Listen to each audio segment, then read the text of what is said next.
మన ముకుంద జ్యువెలరీలో republic sale flat 10% on VA అన్ని జ్యువెలర్స్ మీద. నూతన బ్రాంచెస్ జూబ్లీ హిల్స్ మరియు వైజాగ్ లో అతి త్వరలో ప్రారంభం. మున్సిపల్ ఎన్నికలను బీఆర్ఎస్ పార్టీ ప్రతిష్టాత్మకంగా తీసుకుంటుంది. మెజార్టీ మున్సిపాలిటీల్లో విజయం సాధించడానికి కార్యాచరణ సైతం సిద్ధం చేసిందట. ప్రభుత్వ వైఫల్యాలు ప్రజల్లోకి తీసుకెళ్లాలని పార్టీ నేతలకు సూచించింది. అంతేకాదు మున్సిపాలిటీలకు, కార్పొరేషన్స్కు ఇన్ఛార్జీలను సైతం నియమించింది. నేతల సమన్వయ బాధ్యతలు పార్టీని విజయ తీరాలకు చేర్చేందుకు ఎప్పటికప్పుడు అక్కడ పరిస్థితులు నివేదించాలని ఆదేశించింది.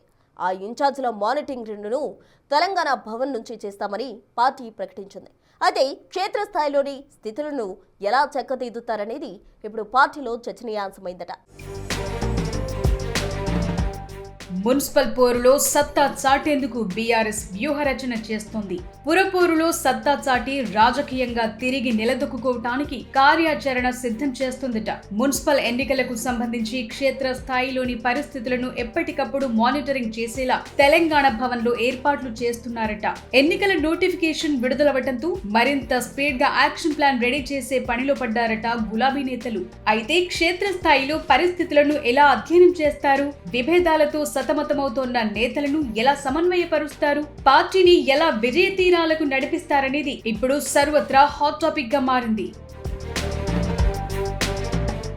ఒక్కో మున్సిపాలిటీలో ఇప్పటికే 2 వర్గాలుగా గులాబీ నేతలు విడిపోయారనే టాక్ పార్టీ నాయకత్వాన్ని ఆందోళనలకు గురి చేస్తుందట. ఒక వర్గాన్ని అసెంబ్లీ నియోజకవర్గాల ఇన్ఛార్జీలుగా ఉన్న ఎమ్మెల్యేలు, మాజీ ఎమ్మెల్యేలు ప్రోత్సహిస్తున్నారట.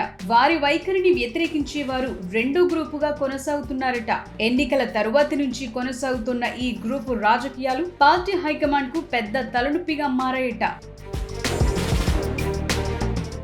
వాటిని చక్కదిద్దాలని గతంలో పార్టీ వర్కింగ్ ప్రెసిడెంట్ కేటీఆర్ తో పాటు మిగిలిన పార్టీ ముఖ్య నేతలు సైతం ప్రయత్నాలు చేసినా ప్రయోజనం లేకుండా పోయిందట. అయినప్పటికీ స్థానిక ఎమ్మెల్యే లేక మాజీ ఎమ్మెల్యేలకి పార్టీ ప్రాధాన్యత ఇవ్వటంతో వారిని తీవ్రంగా వ్యతిరేకిస్తోన్న క్యాడర్ అసంతృప్తితో ఉందట. ఈ తరుణంలో మున్సిపల్ ఎన్నికల్లో ఎలా కలిసి పనిచేస్తారనేది ఇప్పుడు పార్టీలోనే చర్చనీయాంశమైందట. మున్సిపాలిటీలకు, కార్పొరేషన్లకు ఎన్నికల ఇన్ఛార్జీలుగా పార్టీ సీనియర్ నేతలను బీఆర్ఎస్ నియమించింది. ఇప్పటి వరకు ఆ మున్సిపాలిటీలపై మాజీ ఎమ్మెల్యేలదే ఆధిపత్యం నడుస్తోందని గులాబీ నేతలు అంటున్నారు. వారు చెప్పిందే వేదం అన్నట్లు వ్యవహారాలు నడుస్తున్నాయట. అయితే ఇప్పుడు మున్సిపల్ ఎన్నికలకు పార్టీ ఇన్ఛార్జీలను నియమించడంతో వారి మధ్య సమన్వయం కుదురుతుందా లేదా అనేది ఇప్పుడు చర్చల్లో నలుగుతోందట.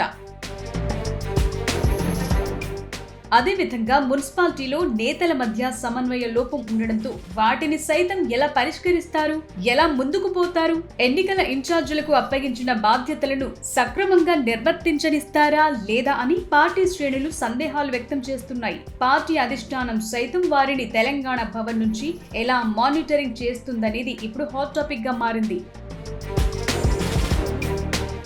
మున్సిపల్ ఎన్నికలకు పార్టీ ఇన్ఛార్జీలను నియమించారు సరే, కానీ ప్రచార ఖర్చు ఎలా అనేది ఇప్పుడు ప్రశ్నగా మారిందట. ఒక్కో మున్సిపాలిటీలో సుమారు 15 నుంచి 30 వరకు డివిజన్లుంటాయి. ఒక్కో డివిజన్ కు 5 లక్షలకు పైగా ఖర్చవుతుందనేది గులాబీ నేతల అంచనా. బీఆర్ఎస్ అధికారంలో లేకపోవడంతో ఖర్చు విషయంలో అభ్యర్థులు వెనుకంజ వేస్తున్నారని ప్రచారం జరుగుతోంది. పార్టీ ఫండ్ ఇవ్వాలని ఇప్పటికే ఉమ్మడి జిల్లాల వారీగా జరిగిన సమీక్షా సమావేశాల్లో పార్టీ అధిష్టానాన్ని నేతలు కోరుతున్నట్టు గుసగుసలు వినిపిస్తున్నాయి.